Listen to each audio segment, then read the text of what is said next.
प्रिय छात्रों, organic chemistry की पिछली क्लास में हमने अभिकर्मकों के संबंध में प्रारंभिक जानकारी प्राप्त की थी तथा 5 प्रमुख अभिकर्मकों के बारे में पढ़ा था। आज की क्लास में हम प्रमुख अभिकर्मकों में और अन्य अभिकर्मकों के संबंध में जानकारी प्राप्त करेंगे। इन अभिकर्मकों की सहायता से हमें रासायनिक अभिक्रियाओं को समझने में अत्यधिक आसानी होगी तथा हम चैप्टर वाइज टॉपिक्स को बहुत ही आसानी से समझ पाएंगे। देखिए आप, अगला प्रमुख अभिकर्मक है लाल फास्फोरस व HI या रेड फास्फोरस HI। यह एक प्रबल अपचायक है। इस प्रबल अपचायक का उपयोग एल्कोहल, एल्डिहाइड, कीटोन, कार्बोक्सिलिक अम्ल किसी पर भी किया जाए, इन चारों में से ये इन सब को एल्केन में परिवर्तित कर देता है। सिंपल कंसेप्ट देखिए आप, जैसे एल्कोहल में एक ऑक्सीजन उपस्थित है, रेड फास्फोरस हमें सब में लेना है, HI के हमें कितने मॉलिक्यूल की आवश्यकता पड़ेगी, इसका कंसेप्ट हम यहां से समझ सकते हैं। ये मैंने आपको बता दिया कि इसमें सब में ही एल्केन प्रोडक्ट बनेगा और कार्बन परमाणु जितने रिएक्टेंट में है उतने ही प्रोडक्ट में होंगे। अब आप यहां पर देखिए CH3CH2OH में जब ये H अगर हम ऐसा मान ले कि यहां अटैच हो रहा है तो निश्चित रूप से CH3CH3 बन जाएगा। अब हमें प्रोडक्ट के रूप में जो एक्स्ट्रा मिलते हैं वो I2 और H2O मिलते हैं। इसे बैलेंस करने के लिए जो ये ऑक्सीजन यहां से निकलेगा वो हाइड्रोजन के साथ रिएक्ट करके H2O बनाएगा। तो जल के एक अणु के निर्माण के लिए ऑक्सीजन तो यहां से उपलब्ध है, अन्य हमें 2 हाइड्रोजन की आवश्यकता पड़ेगी, यानी कि H2O इस प्रकार से बन जाएगा और हमें 2 HI के मॉलिक्यूल लेने पड़ेंगे और 2 आयोडीन परमाणु आपस में मिलकर I2 का निर्माण आसानी से कर लेंगे। इसी प्रकार CH3COCH3, इसमें देखिए आप, अगर हमें इसे एल्केन में कन्वर्ट करना है तो इसको कन्वर्ट करने के लिए हमें यहां CH2 करना पड़ेगा, यानी हमें 2 हाइड्रोजन की यहां आवश्यकता पड़ेगी। ऑक्सीजन के साथ हमें वाटर बनाना है, इसलिए 2 हाइड्रोजन की हमें यहां आवश्यकता पड़ेगी, यानी हमें 4 HI के मॉलिक्यूल लेने पड़ेंगे। Simple concept. इसी प्रकार CH3COOH, इसमें 2 कार्बन है और हमें इसे CH3CH3 एल्केन में कन्वर्ट करना है। तो इसका मतलब CH3CH, यानी मुझे 2 हाइड्रोजन तो इस कार्बन पर जोड़ने के लिए एक्स्ट्रा चाहिए। 2 मेरे पास ऑक्सीजन यहां है, यानी इन 2 ऑक्सीजन के लिए मुझे वाटर के मॉलिक्यूल बनाने के लिए मुझे 4 हाइड्रोजन चाहिए। इसका मतलब मुझे HI के 6 मॉलिक्यूल्स की आवश्यकता पड़ेगी। इसी प्रकार CH3CHO में कार्बन पर 2 हाइड्रोजन जुड़ने पर एल्केन का निर्माण होगा तथा मुझे ऑक्सीजन को वाटर में कन्वर्ट करने के लिए 2 हाइड्रोजन इस पर जोड़ने पड़ेंगे। इस प्रकार कुल मिलाकर मुझे 4 HI की आवश्यकता होगी। इस प्रकार प्रोडक्ट CH3CH3 H2O तथा 2I2 का फॉर्मेशन होता है। नेक्स्ट अभिकर्मक के रूप में हम AgCN तथा KCN के संबंध में पढ़ते हैं। ये दोनों अभिकर्मक एल्किल हैलाइड के ऊपर अभिक्रिया करते हैं। देखिए आप,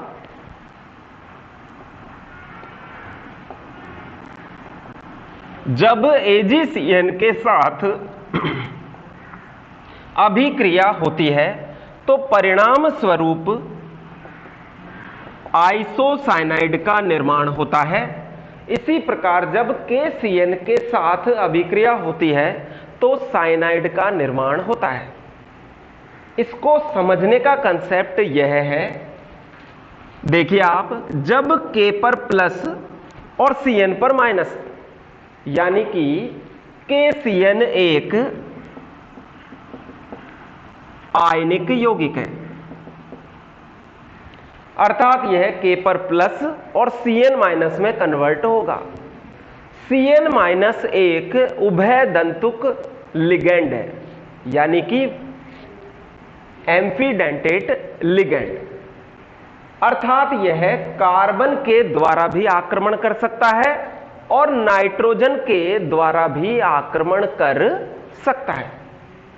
लेकिन कार्बन कार्बन के मध्य बना बंध कार्बन नाइट्रोजन के मध्य बने बंध से अधिक मजबूत होता है। इसी कारण आक्रमण कार्बन के द्वारा होता है और परिणाम स्वरूप हमें साइनाइड उत्पाद प्राप्त होते हैं। यही प्रश्न कारण बताओ के रूप में एल्किल हैलाइड वाले चैप्टर में भी दिया गया है कि जब एल्किल हैलाइड की अभिक्रिया KCN के साथ कराई जाती है तो साइनाइड प्रोडक्ट निर्मित होते हैं, लेकिन जब अभिक्रिया AgCN के साथ कराई जाती है तो आइसोसाइनाइड प्रोडक्ट निर्मित होते हैं। कारण बताइए क्यों? तो बड़ा ही सिंपल सा कारण है कि KCN एक आयनिक यौगिक है जो K+Cn- में ब्रेक होता है। Cn- एक उभय दंतुक लिगेंड है जिसमें कार्बन के द्वारा भी आक्रमण हो सकता है और नाइट्रोजन के द्वारा भी आक्रमण हो सकता है, लेकिन कार्बन कार्बन बंध अपेक्षाकृत अधिक मजबूत है। इसी कारण यही बंध बनता है और साइनाइड प्रोडक्ट बनते हैं। लेकिन AgCN एक सहसंयोजक यौगिक है, कोवेलेंट कंपाउंड है, जिसमें नाइट्रोजन पर लोन पेयर प्रेजेंट होता है, एकाकी इलेक्ट्रॉन युग्म उपस्थित होता है जिसके द्वारा आक्रमण होता है और इसी कारण नाइट्रोजन और कार्बन के मध्य बंध निर्मित होता है तथा हमें उत्पाद के रूप में आइसोसाइनाइड प्राप्त होते हैं। यानी हम आसानी से समझ सकते हैं कि KCN के साथ अभिक्रिया होने पर हमें साइनाइड प्राप्त होगा, जबकि AgCN के साथ अभिक्रिया होने पर हमें आइसोसाइनाइड प्रोडक्ट के रूप में प्राप्त होगा।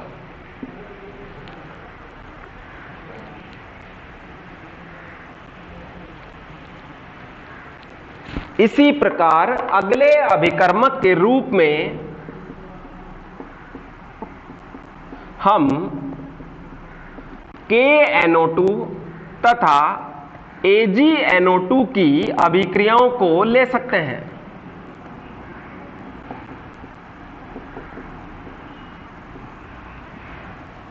ये दोनों भी एल्किल हैलाइड पर अभिक्रिया करते हैं।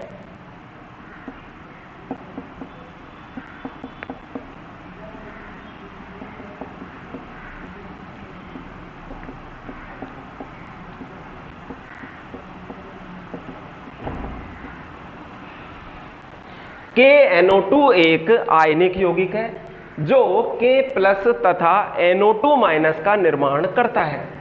NO2 यहां पर एक उभय दंतुक लिगेंड है जो नाइट्रोजन के द्वारा भी आक्रमण कर सकता है और ऑक्सीजन के द्वारा भी आक्रमण कर सकता है, अर्थात कार्बन नाइट्रोजन तथा कार्बन ऑक्सीजन प्रकार के बंध बनने की संभावना है। लेकिन कार्बन ऑक्सीजन बंध अपेक्षाकृत अधिक स्थायी होता है।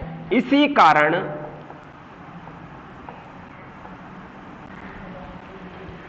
नाइट्राइट उत्पाद का निर्माण होता है।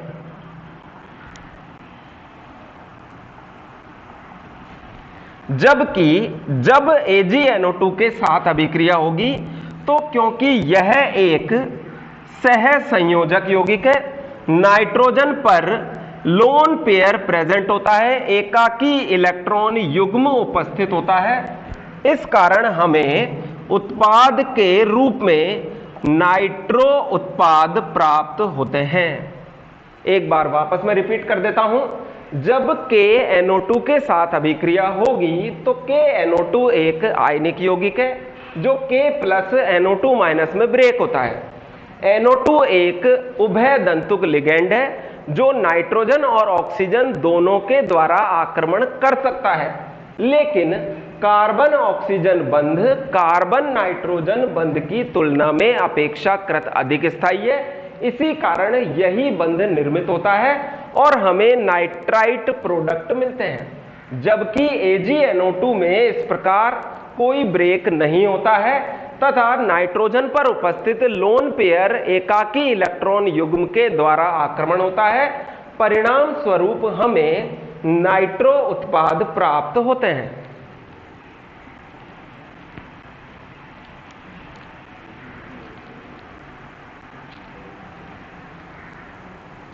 इसी प्रकार अगले अभिकर्मक के रूप में हम सांद्र H2SO4 को ले सकते हैं। सांद्र H2SO4 निर्जली कारक के रूप में कार्य करता है।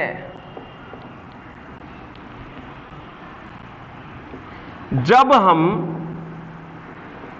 सांद्र H2SO4 की अभिक्रिया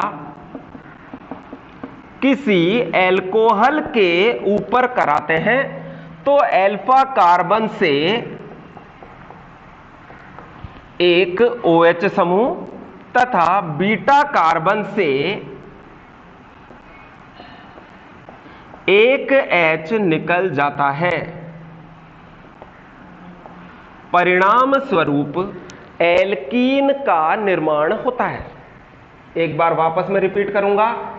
सांद्र H2SO4 निर्जली कारक का कार्य करता है, अर्थात जब इसकी अभिक्रिया एल्कोहल पर कराई जाती है तो यह एल्कोहल में से जल का एक अणु निकाल देता है।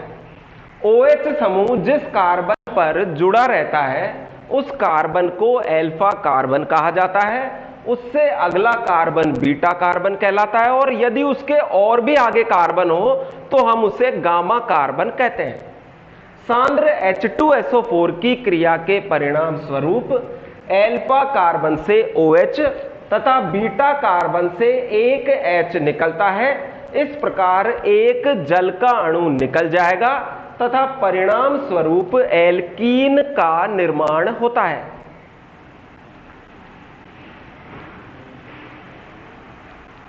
इसी प्रकार अगले अभिकर्मक के रूप में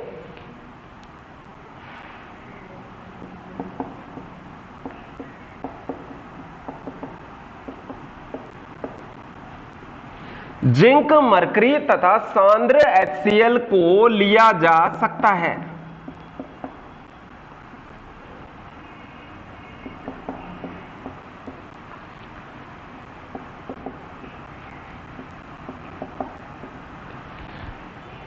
जिंक मरकरी तथा सांद्र HCl एक प्रबल अपचायक के रूप में कार्य करता है तथा यह CO समूह को CH2 में परिवर्तित कर देता है तथा जल का एक अणु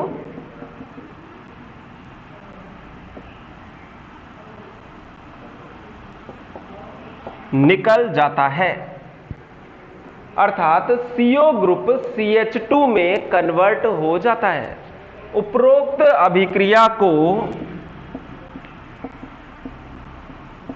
क्लीमेंसन अपचयन के नाम से भी जाना जाता है। यानी कि उपरोक्त अभिक्रिया के द्वारा हम अभिकर्मक और रासायनिक अभिक्रिया दोनों ही इजीली याद रख सकते हैं। जिंक मरकरी और कंसंट्रेट HCl की अभिक्रिया जब हम किसी कीटोन से कराएंगे तो CO ग्रुप CH2 में कन्वर्ट होता है। यह अपचयन क्लीमेंसन अपचयन के नाम से जाना जाता है। धन्यवाद।